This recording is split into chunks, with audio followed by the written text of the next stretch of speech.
These three interior designers have been given a photograph of an empty kitchen.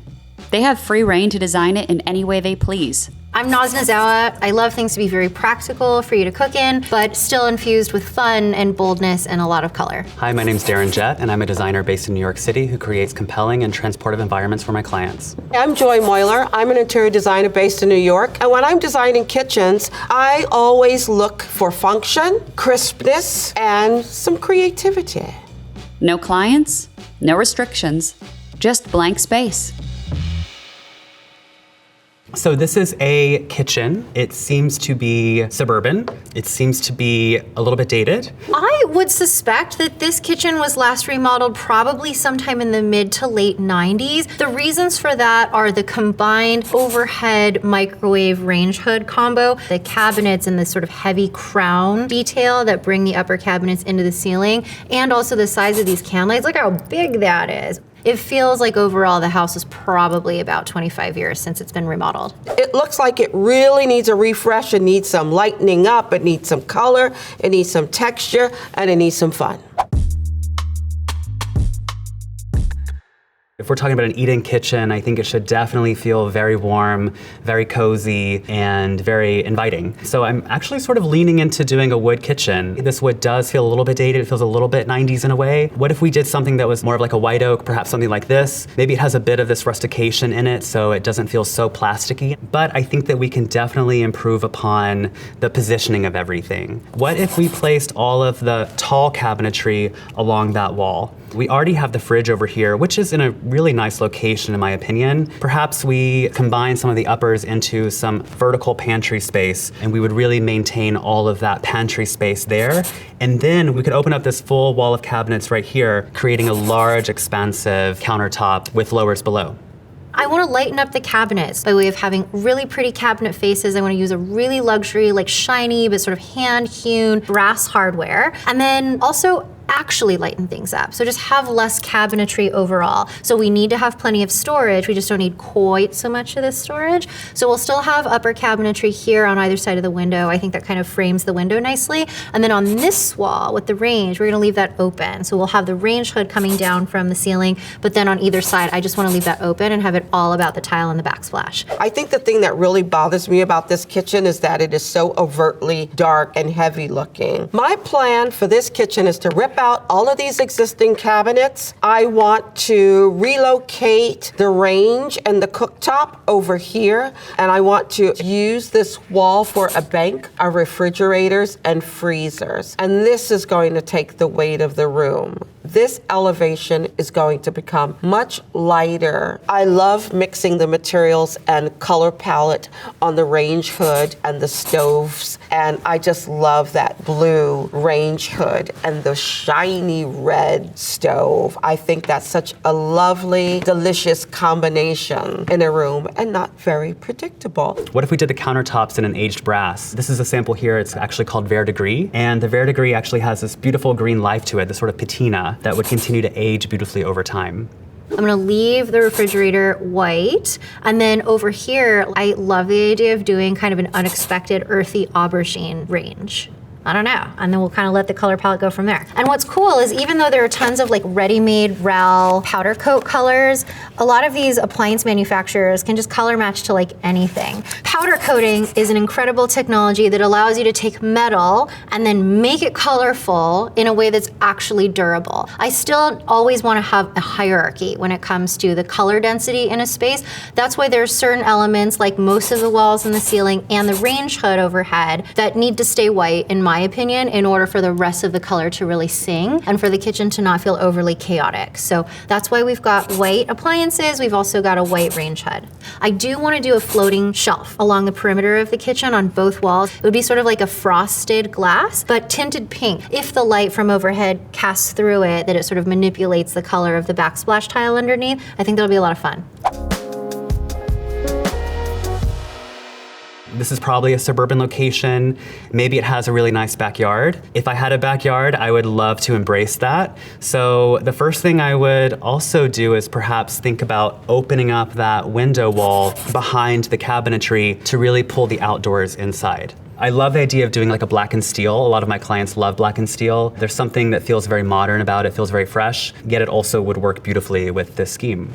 I am widening the width of this window just so you have a better gaze outside when you're in the kitchen and you're prepping and cooking. And the goal is really to bring as much light into this kitchen space as possible. Widening the windows and the doors will definitely aid in that. Well, I'm replacing this interior door that leads you into the primary bedroom with something that has more panels in it. The additional number of panels on the interior door is actually echoed in the number of glass panes in the new French doors that open out onto the deck. So that's one of the ways that we're sort of getting more architectural continuity. And then for this little window, I love it. I don't know that I would open it, especially if you've got a brand new range hood where it can properly vent what you're cooking. So I'm gonna change this window out to a little arched picture window. So you can actually see out into the yard, you can see out into that view and not have all of the muntins in the way of your view.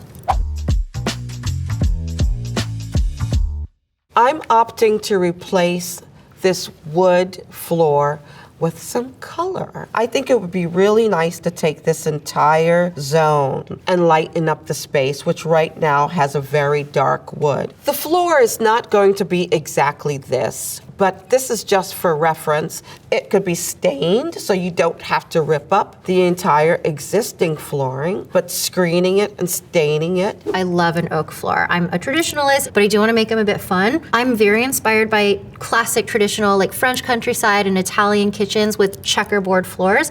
So I'm gonna paint those on the flooring. We're gonna do it in a bubblegum pink to sort of echo the glass color that I'm thinking of for that shelf around the perimeter. I am not someone who loves a wood floor, and I suppose right now I'm someone who loves a wood kitchen. It could be interesting to have more of a Palladiana floor underfoot. And a Palladiana is really a type of flooring where it's essentially big and small chunks of marble and sort of like reclaimed material that's arranged in a really beautiful way. These are some samples here that could perhaps work. Usually it's sort of the luck of the draw and what you can get from a marble yard, but I really do quite like having sort of like larger chunks of black, maybe some white, and then having some colors mixed in throughout, maybe some pinks, yellows, blues perhaps, and creating that sort of organic pattern underfoot.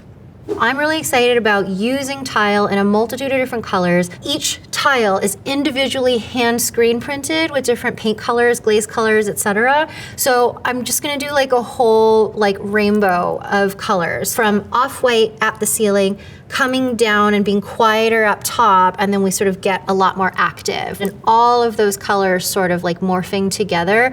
And that's kind of the abstract, playful art statement in this kitchen, besides like all the other things. We determined that the island could grow handsomely. And so we added another 3 feet to it, and we've changed the material so it's much brighter, it's much more geometric. It is a stone material. It immediately feels larger because it's now a big white mass, and it really helps to define the kitchen, where the kitchen starts and where the kitchen cook area ends. I wanna make this big. We're gonna do an egg oval shape. I love an oval. I actually just love eggs in general. And then I wanna do like a million legs. One of the things that I love about legs is they can just communicate so much, and they can both sort of like close off a space but still allow light and air to pass through. I wanna do it in a semi-precious stone. This is actually one of the things I love about slab yards is even though everyone knows about marble, we all know about granite, you actually can get lapis lazuli, and that is what I'm envisioning for this kitchen island. Is the whole thing is made out of this gorgeous cobalt lapis, and she's semi-precious. We've got Breccia Capraia marble countertops on the perimeter, and those are a lot more practical for cooking on. And then maybe the island is more for like final prep. We have an island here right now. I would love to join the table with that, but perhaps we have the cabinets that are high like this. So it could be interesting to sort of create this kind of L shape for the island. But if we started to have a little bit of fun, perhaps the table takes on this kind of amorphous form. And maybe it's something that is a few inches lower. You know, your counter heights are about 36 inches high. Your dining height is about 30 inches. So there'd be a difference. It's almost like a tectonic plate of some sort. It's really this form where it works, where there's 3 chairs, or it works if there's 10. This table that I want to use in the space, it's by Chris Woolston. It's like this giant cast bronze brass piece that looks sort of like molten lava that just got pushed into the shape of a table. It's so luxurious, it's so very organic and bizarre. It's a small piece, but it's super, super luxe. Use it in your eat-in kitchen. Why not? Like, eat cereal off of it. Who cares? It's yours. I've placed an area rug, and it helps to define that eat-in kitchen space. I love a round dining table. I love it because if you're originally seating 4 people at a round table, you can grow that easily to 6 people. Everyone always ends up in the kitchen anyway, so it's nice to provide as much seating there as possible. It's a great place for people to linger when you're cooking, and you don't feel like you're relegated to the kitchen by yourself while everybody else is running around the house have a good time.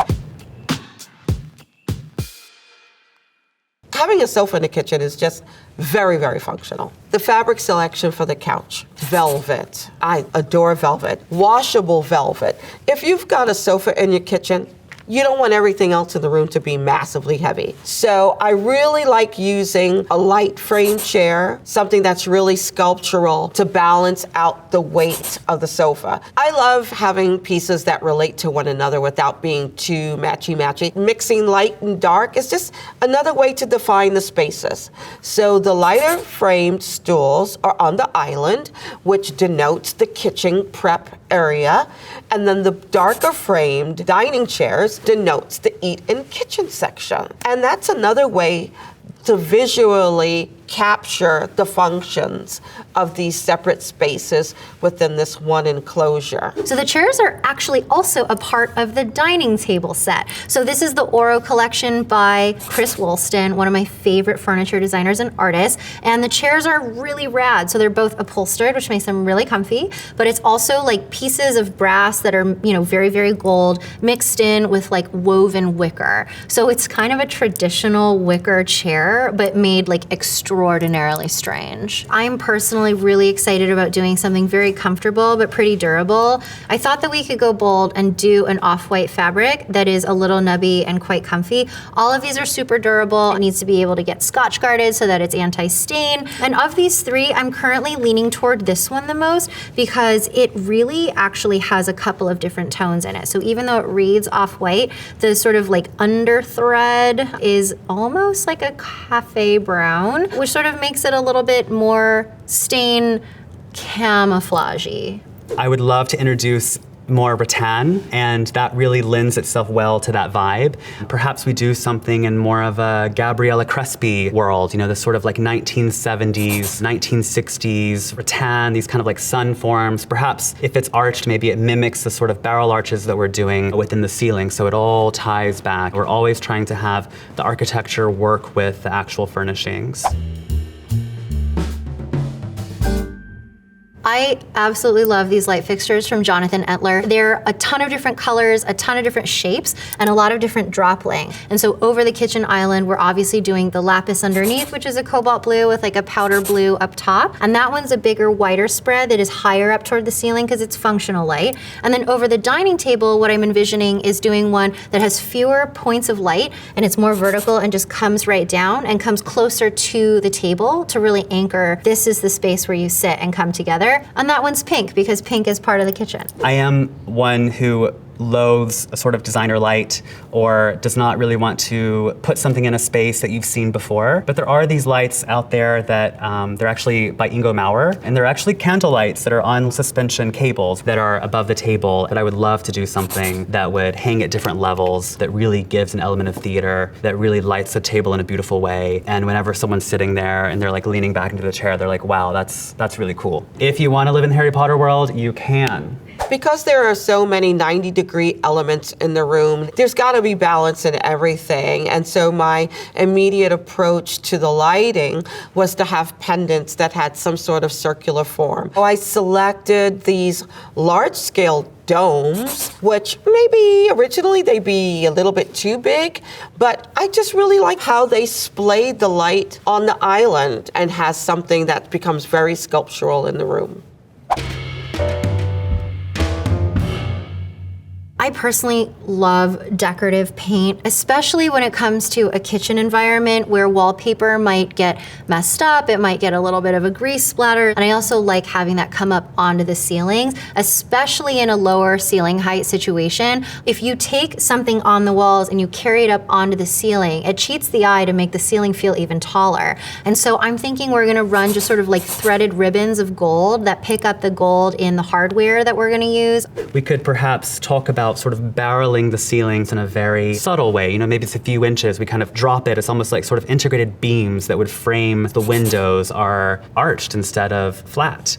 The ceiling here is really, really flat. It's got no dimension. So what I opt to do is to engage newly applied beams across the ceiling, which creates a little bit more dimension in that space over the island and really just starts to create more zones in the kitchen. I'm so excited about this. Every part of it feels fun. I know the materials that I put into the kitchen, so I know that we could still use it. You could still very much eat comfortably in here. So yeah, I'm very happy with it. This is a kitchen that I would easily want. I would cook in there, I would invite my friends. I imagine this kitchen is a kitchen that would be cooked in. I imagine people sitting around the island and sitting around the round table and they're dining and they're having glasses of wine and the dog is maybe on a dog pillow somewhere taking in all of the antics and just having a really good time, and that a kitchen should be functional, it should be crisp, and it should be fun. My approach here is really all about creating a comfortable environment that feels very cool, that feels like you haven't really seen it before, but it has all these touch points of things that feel familiar and that feel ultimately very cool and very elegant and very sophisticated. Yet if you want to take your shoes off and if you happen to like spill your wine and if you want to go for seconds in the big communal platter, that's totally fine because everyone's welcome here. An element of theater, an element of drama, an element of luxury, sophistication, but ultimately everyone should feel like themselves.